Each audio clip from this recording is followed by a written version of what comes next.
A'udzubillahi minasyaitonirrajim. Bismillahirrahmanirrahim. La haula wala quwata illa billahil aliyil azim. Alhamdulillahirabbil alamin. Assalatu wassalamu ala asrofil anbiya'i wal mursalin wa ala alihi wa sahbihi ajmain. Rabbi shrah li sadri wa yassir li amri wahlul 'uqdatam min lisani yafqahu qawli waj'al li waziran min ahli. Assalamualaikum warahmatullahi wabarakatuh. Ya baik, sahabat-sahabat, alhamdulillah. Jadi insya Allah melanjutkan minggu lalu sudah diberikan pengantar terkait dengan apa saja yang terkandung dalam kitab Ihya, khususnya terkait adab berkasab ya. Jadi kalau kita lihat ini sudah masuknya ke level adab pembahasannya gitu. Tentu adab jauh di atas rumusan-rumusan ketentuan ya. Adab itu kan rasa malu ke Allah. Ya, jadi ketika seseorang punya persangkaan, punya tuduhan, itu adab yang tidak baik terhadap Allah gitu. Jadi ketika hidupnya ada kesempitan, kemudian dia menyalahkan keadaan, itu sama dengan menyalahkan Allah gitu. Karena keadaan yang terjadi itu atas izin Allah sebenarnya, agar dibaca oleh kita. Jadi kita akan masuk, dimulai dari bab 5, terkait dengan menjaga agar kita selamat di dalam berusaha di dunia. Kita mulai di bab 5, di bab subbab niat memulai usaha.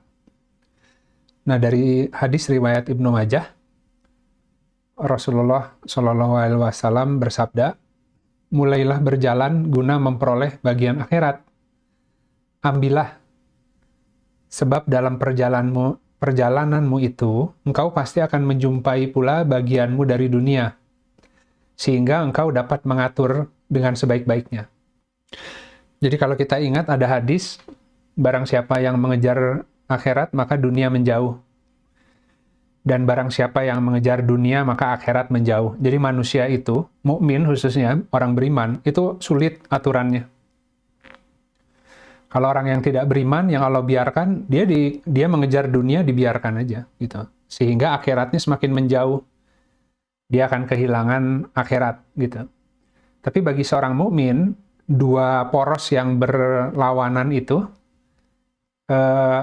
akan dilipat, disatukan menjadi sebuah langkah yang disebut tasbih. Jadi ketika seseorang bertasbih dengan memujikan Allah, dengan memuji Allah, yaitu dengan cara mensyukuri apa-apa karunia yang telah Allah berikan, dan bekerja dengan menggunakan kemudahan itu dunia dan akhiratnya disatukan dalam sebuah langkah yang disebut amal soleh gitu. Nanti kita akan sama-sama lihat ya dari niat, dan niat itu paling utama gitu. Kalau niatnya salah, Allah tidak akan membiarkan seorang mukmin bekerja, karena dengan niat yang salah dia akan celaka gitu. Jadi Allah akan memperbaiki dulu ilmunya sebelum membuka berbagai kesempatan dan jalan keluar atas persoalan hidupnya gitu. Nah, niat itu kan butuh pemahaman masalahnya gitu. Baik, kita buka dengan melihat Al-Quran, Quran Surat Asy-Syura, Quran Surat 42 ayat 20. A'udzubillahi minasyaitonirrajim. Bismillahirrahmanirrahim.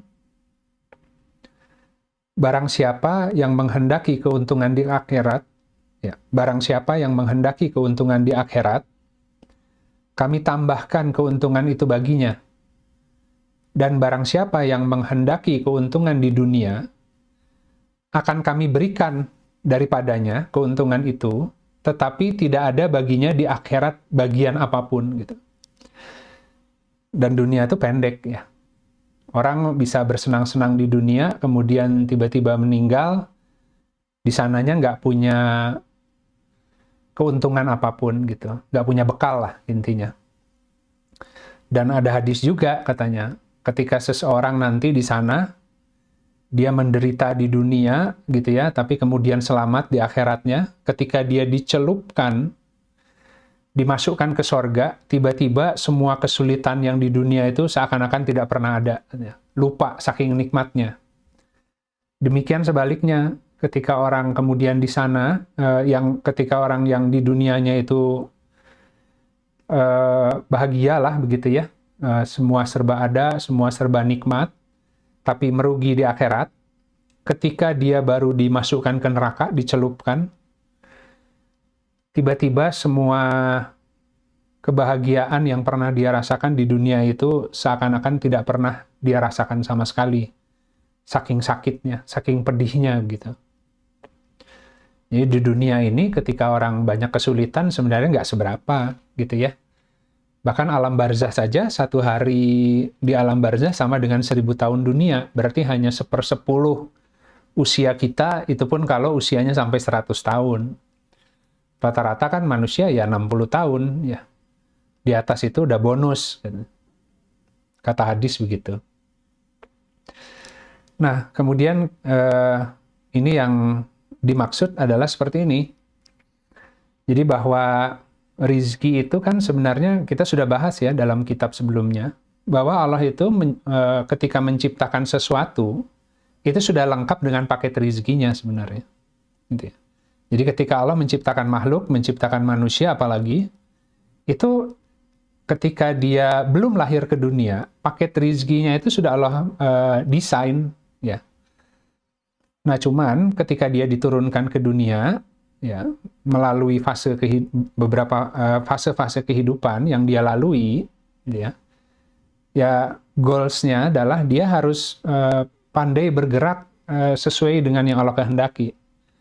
Ya, jadi takdir kehidupan itu ada kehendak Allah di situ. Kenapa seseorang ditimpa takdir tertentu dan takdir seseorang dengan orang yang lain itu nggak sama gitu.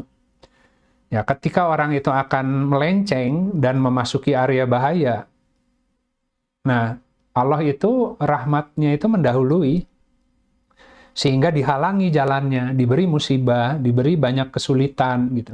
Supaya dia bisa refleksi dan memperbaiki langkah dan niatnya, gitu kan.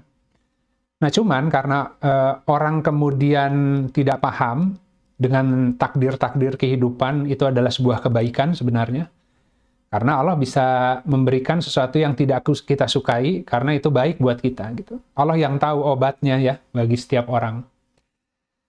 Nah, ketika orang kemudian memahami persoalannya, semua takdir kehidupan yang menimpa dia akan berubah cara menyikapinya. Karena dia tidak melihat kejadiannya, tapi dia melihat siapa yang ngasihnya gitu.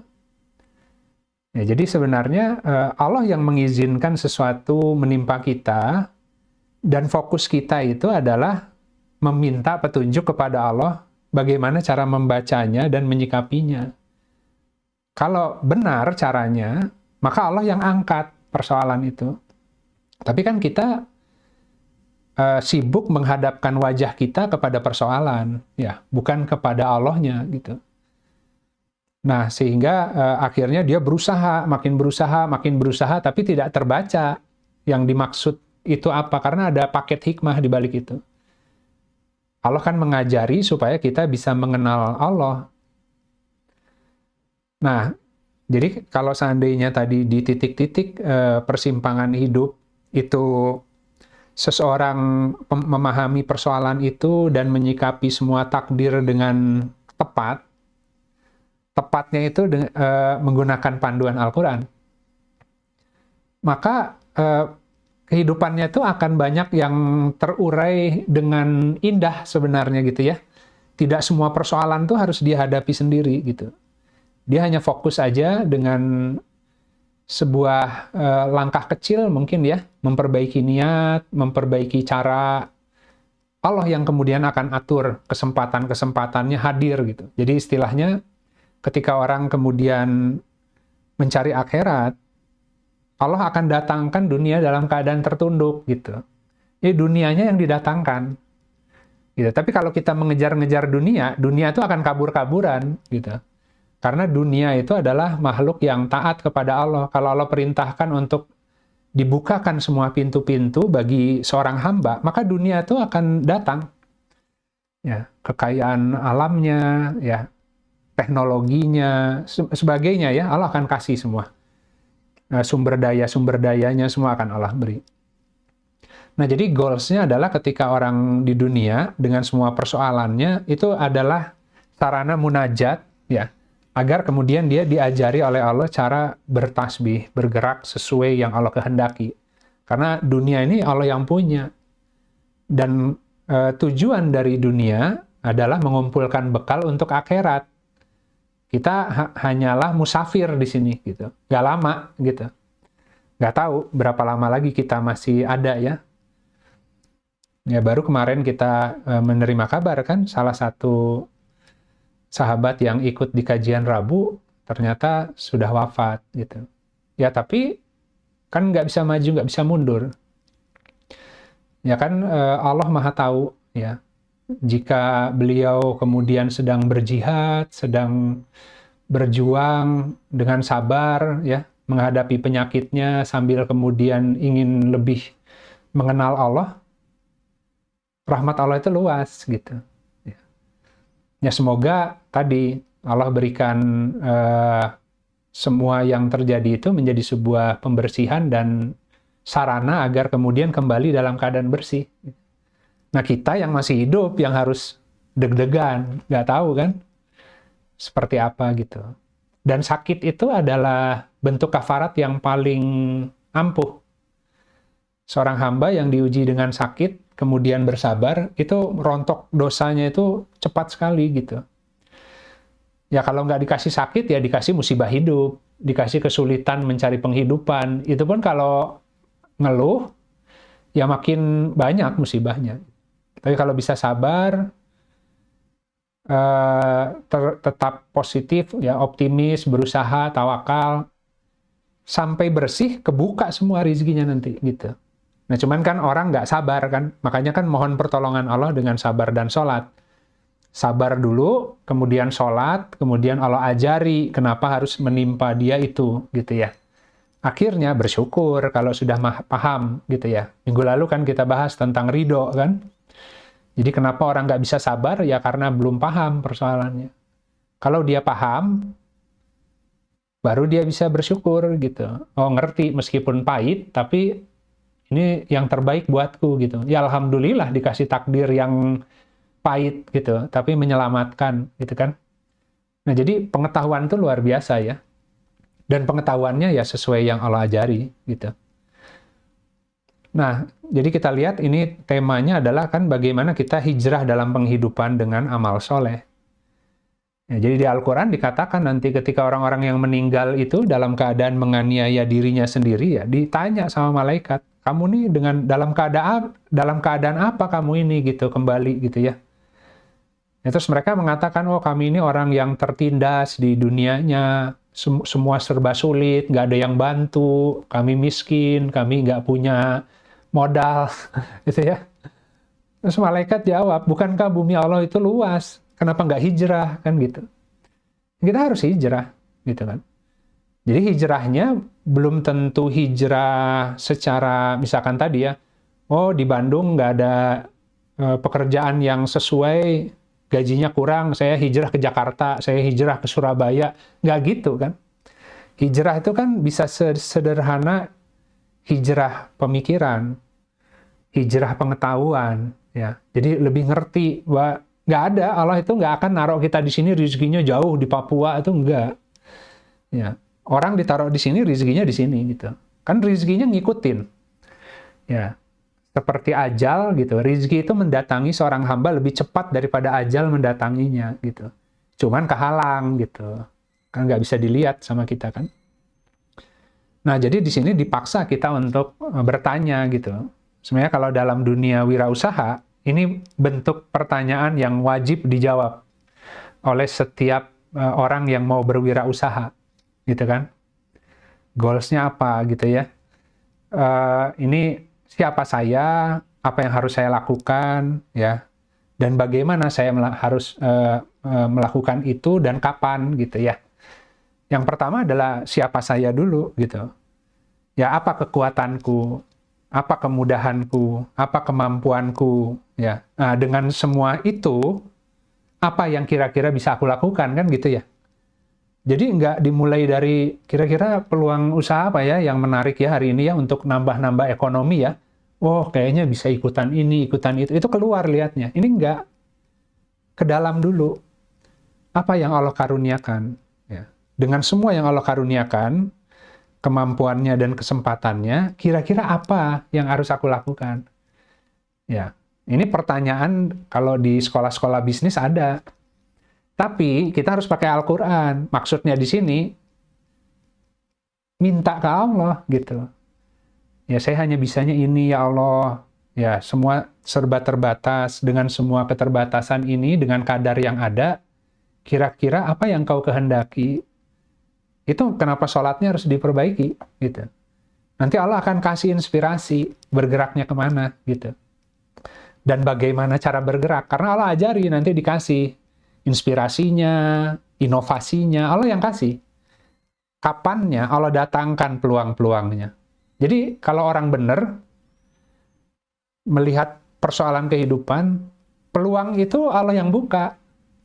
Kita nggak perlu cari-cari peluang. Kalau sekarang kan cari peluang, kemudian sikut-sikutan, enggak. Peluang itu Allah yang buka, karena peluang itu kan artinya pintu-pintu rizki yang Allah bukakan, gitu. Datang semua, gitu. Kesempatan-kesempatannya, gitu ya. Kalau kemampuannya ada, Allah nggak kasih semua, kesempatannya nggak bisa juga, gitu. Nah, kita masuk ke Al-Qasas ayat 77. Dan carilah dengan apa yang telah Allah berikan kepadamu negeri akhirat. Dan janganlah engkau melupakan bagianmu di dunia. Dan berbuat baiklah kepada orang lain, sebagaimana Allah telah berbuat baik kepadamu. Dan janganlah mencari-cari jalan untuk berbuat kerusakan di bumi. Sesungguhnya Allah tidak menyukai orang-orang yang berbuat kerusakan. Nah, ini karena dunia adalah ladang akhirat, ya. Kita disuruh memanen oleh Allah di dunia ini. Disuruh mengumpulkan bekal. Panennya nanti di akhirat, kan gitu ya. Nah, mengumpulkan bekal, ya, itu dengan tadi cari akhirat dengan apa-apa yang Allah telah berikan kepadamu. Jadi dengan semua karunia yang Allah berikan, itu harus digunakan untuk mencari ridho Allah maksudnya. Otomatis dunianya akan dibuka juga gitu. Sebenarnya sesederhana itu gitu ya. Jadi dunia adalah tempat untuk beramal soleh. Ya, nanti kita akan lihat. Nah, kemudian di Quran Surat An-Nahl ayat 97, barang siapa yang beramal soleh, baik laki-laki ataupun perempuan, sementara ia adalah orang yang beriman, maka sungguh kami akan menghidupkannya di dalam kehidupan yang baik, hayatan thayyibah. Dan sungguh kami akan memberikan ganjaran kepada mereka dengan apa yang lebih baik dari apa yang telah mereka kerjakan. Gitu. Baru memperbaiki niat, ya. Baru bekerja dengan tawakal. Udah dibuka gitu maksudnya. Jadi kadang-kadang effortnya baru sedikit karena Allah sudah langsung melihat dia berusaha untuk hijrah, memperbaiki niatnya, Allah udah langsung kasih gitu. Jadi nggak harus nunggu manusianya selesai berusaha baru dikasih kalau Allah itu. Persangkaan dirubah terhadap Allah, niatnya dirubah, itu Allah udah buka gitu. Secepat itu Allah itu gitu. Nah, jadi ini kunci untuk memperoleh kehidupan yang baik. Kehidupan yang baik di dunia dan di akhirat. Gitu. Jadi di dunianya makmur, ya masuk ke akhiratnya selamat. Gitu. Nah, kemudian kita lihat di Quran Surat Al-Mu'minun, ayat 99 sampai 100. Ini kan penyesalan ya. Demikianlah keadaan orang-orang kafir itu. Hingga apabila datang kematian kepada seseorang dari mereka, dia berkata, "Ya Tuhanku, kembalikanlah aku ke dunia, agar aku dapat beramal soleh terhadap apa-apa yang telah aku tinggalkan." Sekali-kali tidak, sesungguhnya itu adalah perkataan yang diucapkannya saja. Dan di hadapan mereka ada dinding, sampai hari mereka dibangkitkan. Ini orang di alam barzah ya, dikubur ya. Nggak bisa maju, nggak bisa mundur, nggak bisa balik ke dunia, belum bisa masuk ke akhirat, karena kan belum kiamat. Ya, bayangkan satu hari di sana, di sana sama dengan 1.000 tahun dunia ya. Jadi lama sekali menunggu di alam barzah itu. Nunggu sampai kiamat, bayangin gitu ya. Bumi ini udah berapa ribu tahun misalkan. Ya dari zaman Nabi Adam sampai hari ini, itu semuanya yang sudah meninggal kan masih di alam barzah. Nggak bisa maju, nggak bisa mundur. Gitu. Nah, di sini kalimat yang saya bold, ya, yang saya highlight, mereka mengatakan ingin kembali ke dunia agar bisa beramal soleh terhadap apa-apa yang telah ditinggalkan. Gitu. Jadi waktu dulu punya harta, banyak yang nggak disedekahkan. Punya ilmu, banyak yang nggak di-sharing gitu. Punya kemampuan, nggak banyak memberi manfaat buat orang lain. Jadi semuanya kan kalau harta orang yang meninggal hartanya ditinggal jadi warisan. Tapi orang yang meninggalkan warisnya nggak dapat apa-apa, bayangin. Gitu. Nah, dia kan harusnya pandai itu. Dia harus memperhatikan juga dirinya gitu ya. Jadi semua harta warisan yang ditimbun, ilmu, kepandaian yang dipakai hanya untuk diri sendiri, memperkaya diri, ketika orangnya meninggal, nggak ada yang ikut. Gitu. Ya, yang sudah pensiun misalkan, ilmunya masih banyak, nggak boleh diam kan. Dia harus menghabiskan ilmunya, harus menghabiskan semua pengalamannya, mencari sarana untuk mendaratkan itu, karena bekalnya itu. Gitu. Jadi kalau misalkan sudah selesai di dunia, di usia pensiun pada umumnya, terus cita-citanya hanya udah bisa santai, bisa ngurus cucu, belum selesai persoalannya. Ya, jadi justru tadi semua pengalaman, kemampuan, keilmuan yang Allah berikan pas pensiun justru harus lebih semangat jihad gitu. Nah, karena bekal yang dikumpulkan. Dan juga ketika orang aktif jadi sehat. Orang tiba-tiba kan cepat menua, cepat sakit karena tiba-tiba kaget dari yang tadinya aktif tiba-tiba berubah, pensiun, stop semua kegiatan misalkan. Nah, semua yang tidak digunakan oleh manusia akan Allah cabut. Ya. Jadi kalau kita kurang gerak, ya semua sendi-sendi itu akan mulai kaku. Otot akan mulai hilang, misalkan.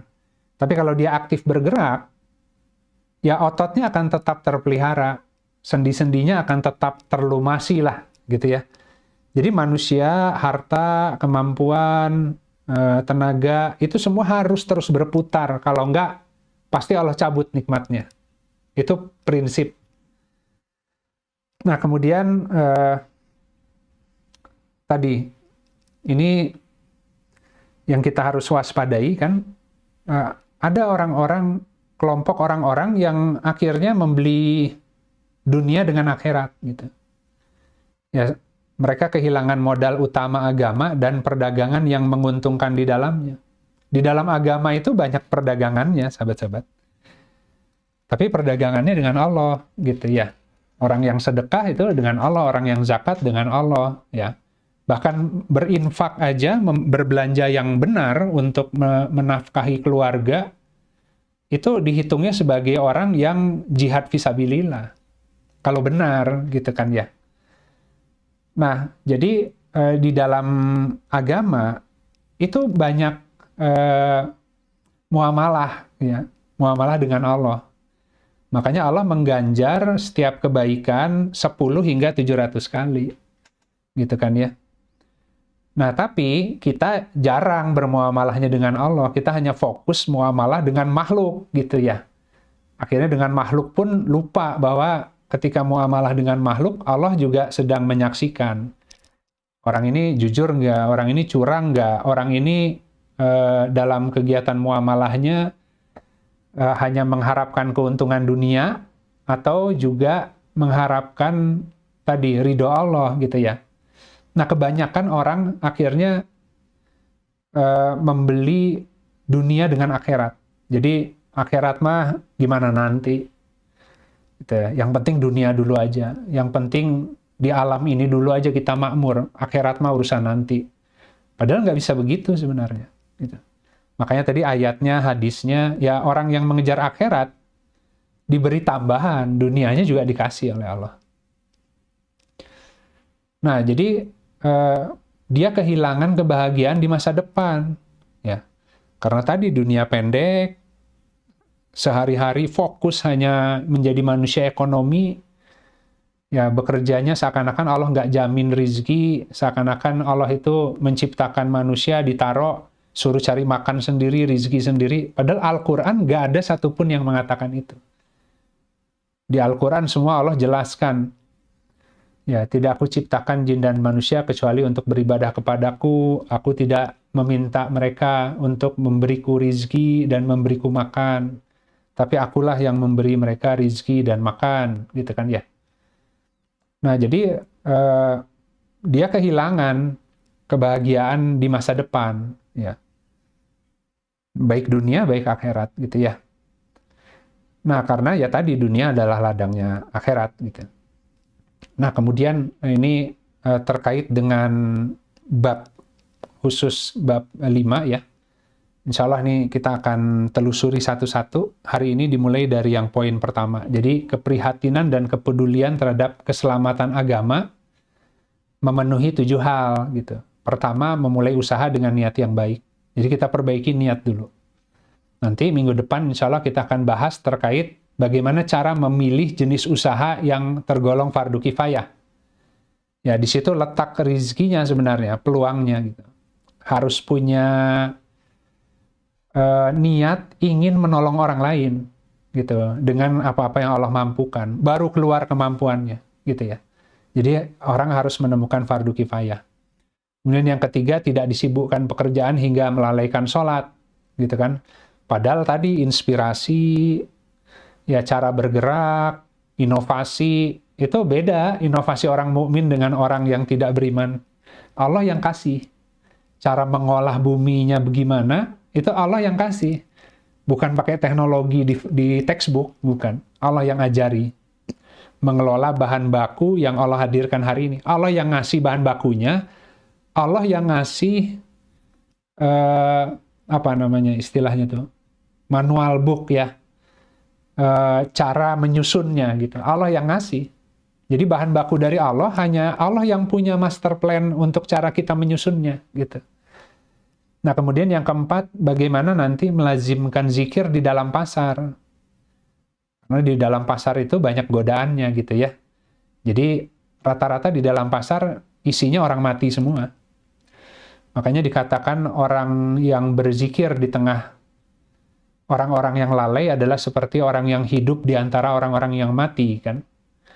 Ya orang udah nggak inget Allah, ingetnya udah tawar-menawar, gimana dagangan laku, kecurangan, sikut-sikutan, ya. Di dalam dunianya masing-masing. Jadi ini bukan pasar konvensional gitu ya. Bukan pasar komoditi saja. Pasar itu semua tempat bekerja masing-masing itu pasar. Ada yang ke kampus, ya itu pasarnya. Dia bermuamalah di situ. Dia kerja di sana, ngajar di sana, dibayar di sana, berinteraksi dengan koleganya, berinteraksi dengan mahasiswanya, itu pasar. Nah, kemudian yang kelima, tidak terlalu ambisi dalam berniaga. Hati-hati, hawa nafsu itu akan tadi mengajak kita tiba-tiba salah gitu ya. Pengen seperti orang lain gitu. Jadi usahanya dia kencengin karena pengen membeli hal-hal yang dimiliki orang lain gitu. Padahal belum tentu baik gitu. Ya. Kalau sudah cukup, dialokasi qanaah, merasa cukup dengan apa yang ada, tetap produktif, hasil banyak, tapi nggak konsumtif. Itu kan nggak mudah.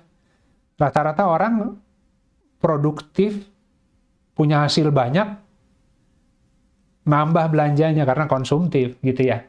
Yang repot lagi, produksinya rendah, hasilnya sedikit, tapi tetap konsumtif. Itu lebih repot lagi. Nah, kemudian menjauhkan diri dari yang syubhat. Akan banyak hal yang meragukan. Ada peluang-peluang di tengah jalan yang ditawarkan oleh orang lain, ayo kita bikin ini aja. Gimana kalau dikembangkannya begini? Tapi kita nggak ngerti. Ya, banyak hal-hal yang kita sendiri tidak memahami, tapi karena melihat kalau ini dikembangkan begitu, lumayan dapat keuntungan tambahan nih gitu ya. Memasuki sesuatu yang sebenarnya nggak ada rezekinya di situ kalau syubhat itu, gitu kan. Jadi yang Allah halalkan maksudnya dihalalkan bagi setiap orang. Ya, Allah mudahkan. Nah, yang syubhat itu ada peluang-peluang yang sebenarnya apa ya, seakan-akan diiming-imingi janji sorga, kita kepancing, padahal kita nggak menguasai betul bidang itu. Itu harus hati-hati ya, karena syaitan akan masuk ke situ ya, sampai akhirnya dia terjerumus ke yang haram. Udah jelas nggak digampangin oleh Allah bergerak di situ, akhirnya dia menyeburkan diri ke sana. Akan jadi neraka hidupnya, karena mengerjakan sesuatu yang dia sendiri nggak suka. Dia akan terkurung oleh dengan pola kehidupan yang dia bangun sendiri. Kemudian yang ketujuh, senantiasa menghisap diri terkait segala sesuatu dalam perniagaannya. Insya Allah kita akan kupas satu-satu minggu depan terkait dengan cara memilih jenis usaha yang tergolong fardu kifayah. Nah, kemudian tadi kita mulai nomor 1 adalah dengan memulai usaha dengan niat yang baik. Jadi tujuannya ya harus diluruskan dulu. Ya. Tujuannya adalah untuk memelihara diri, memelihara kehormatan diri dan keselamatan dari kehinaan meminta-minta, ya. Supaya kita tidak berharap-harap yang ada di tangan manusia, gitu. Itu yang nomor 1, gitu. Bayangin ya, orang itu terhina ya, ketika dipaksa untuk membutuhkan orang lain.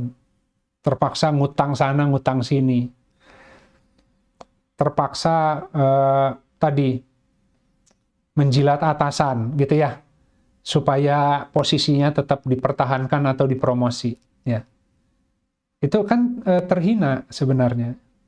Tapi kalau kapasitasnya tinggi, dibutuhkan, dia bisa biasa aja orang yang butuh, gitu. Yang satu lagi tadi, produktivitas rendah, tapi cara supaya dipertahankan adalah ya tadi, akhirnya menjilat atasan misalkan ya. Itu bagian dari kehinaan. Jadi kita terhadap orang lain itu ya proporsional aja. Ketemu orang kaya, ketemu pejabat, terus tiba-tiba langsung baik-baik gitu ya. Ya karena ini jadi network, jadi relasi. Karena kalau ya siapa tahu nanti ke depannya bisa kerjasama. Ini orang-orang penting semua. Hina itu tuh. Ya, punya backing, punya relasi, mengandalkan orang lain, kenal dengan pejabat, dengan pengusaha. Kalau kenal sih kenal aja, ya silaturahmi. Tapi kita terhormat. Kalau dia butuh kerjasama, dia butuh jasa kita karena kita punya keahlian, ayo saya bantu gitu. Tapi bukan dengan cara ya tadi ya, menampilkan diri dengan menjadi pelayan yang baik ya supaya kepake gitu ya. Kan kebayang sahabat-sahabat, manusia itu terhormat Allah ciptakan dengan karunia-Nya. Jangan sampai merendahkan diri di hadapan makhluk yang lain. Nah, sehingga dia tujuan bekerja adalah pertama memelihara kehormatan diri agar tidak masuk ke jurang kehinaan, tidak harus berharap-harap yang di tangan manusia. Ya, dia pakai modalnya aja yang alokasi. Ya, bahwa orang lain kemudian butuh, ayo kita kerjasama, begitu. Nah, selanjutnya adalah agar bisa menafkahi keluarga dan bersedekah.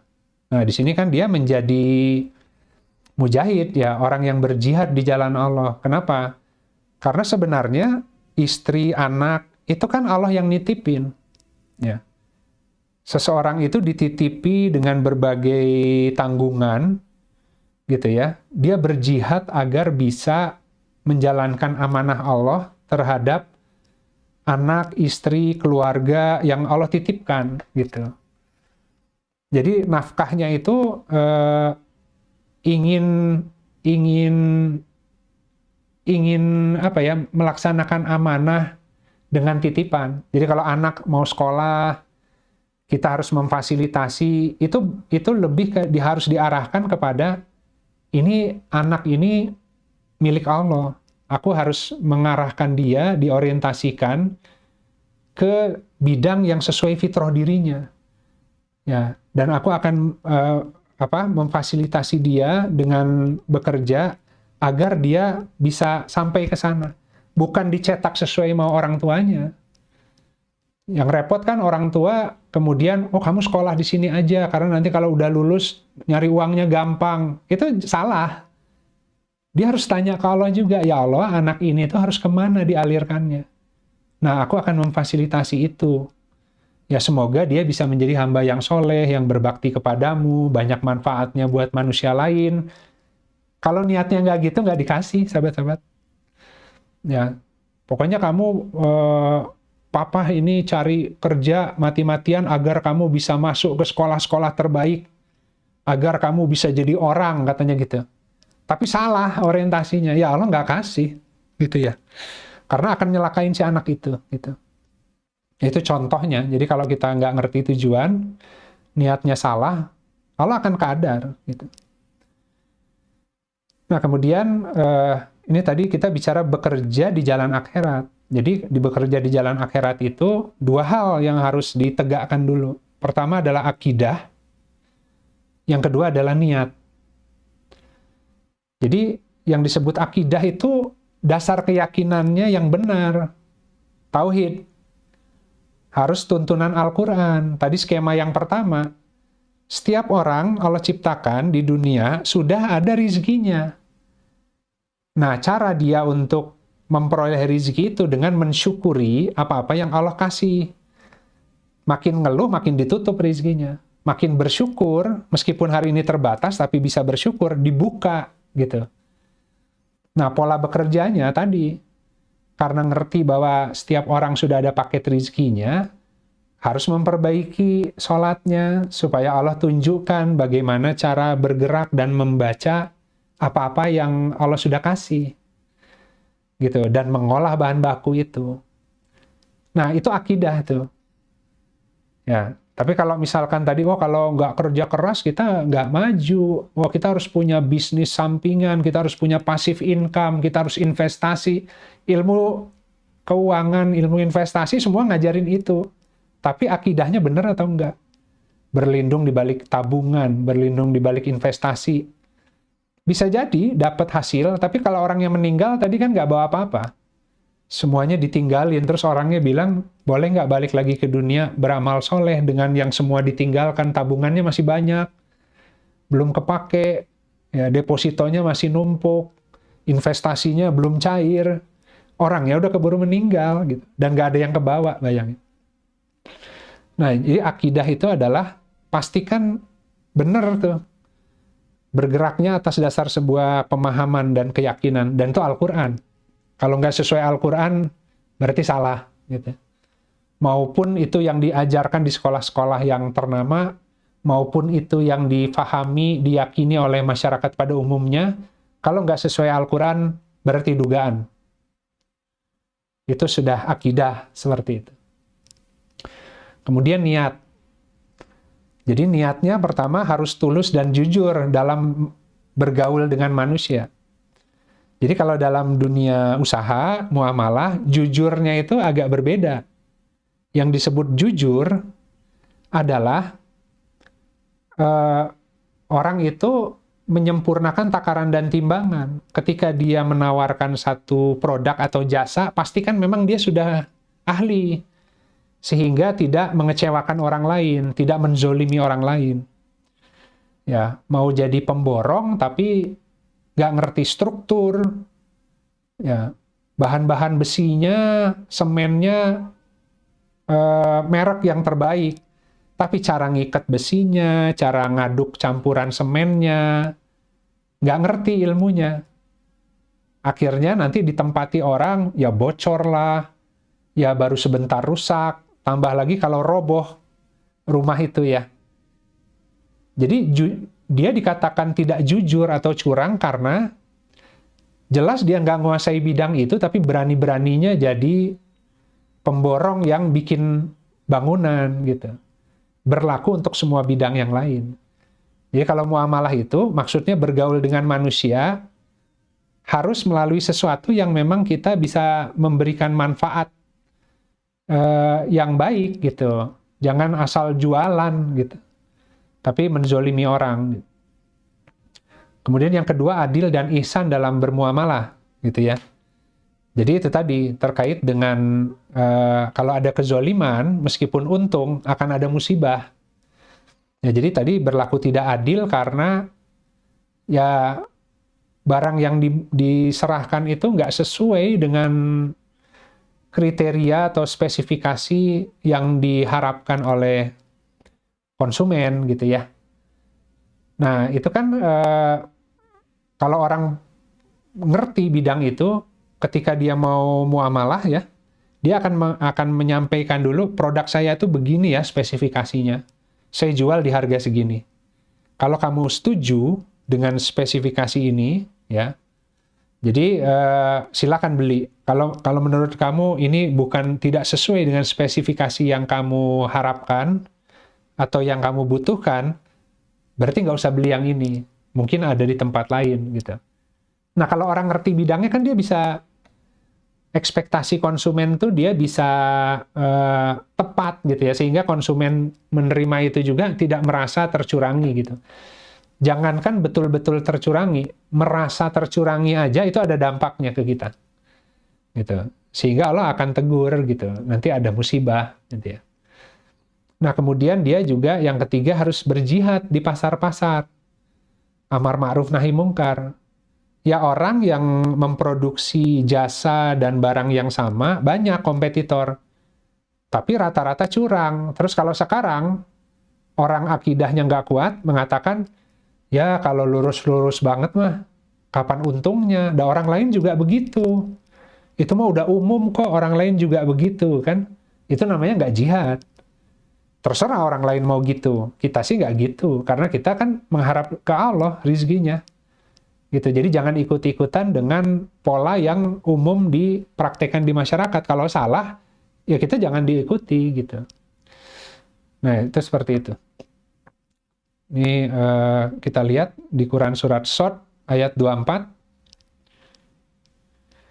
Dia, Daud, berkata, sungguh telah berbuat zolim kepadamu dengan meminta kambingmu itu untuk ditambahkan kepada kambingnya. Dan sesungguhnya sebagian besar dari orang-orang yang bergaul, bercampur, benar-benar saling melampaui batas antara satu dengan lainnya, kecuali orang-orang yang beriman dan beramal soleh. Dan hanyalah sedikit yang demikian itu. Dan Daud menduga bahwa kami sedang mengujinya. Maka dia memohon ampun kepada Robnya lalu menundukkan diri dan bertaubat. Nah, jadi ini hukumnya begini. Sebagian besar dari orang-orang yang bergaul, bercampur, itu saling menzolimi, melampaui batas. Ya, mau dalam dagang, mau dalam hubungan suami istri, mau antara orang tua dan anak. Ya, orang tua juga ketika ditegur orang lain, salah gitu ya. Misalkan mengarahkan anaknya, marah. Ah, terserah saya katanya, anak-anak saya, gitu kan. Tapi Al-Quran begini, kalau ke anak tuh harus begini, karena itu kan Allah, titipan Allah. Ah, terserah, itu mah anak saya, terserah saya mau ngapain. Sombong kan manusia itu. Istri-istri saya, katanya. Jadi saya berhak untuk memperlakukan A, B, C, D, gitu. Padahal di Al-Quran harus pakai Al-Quran, gitu.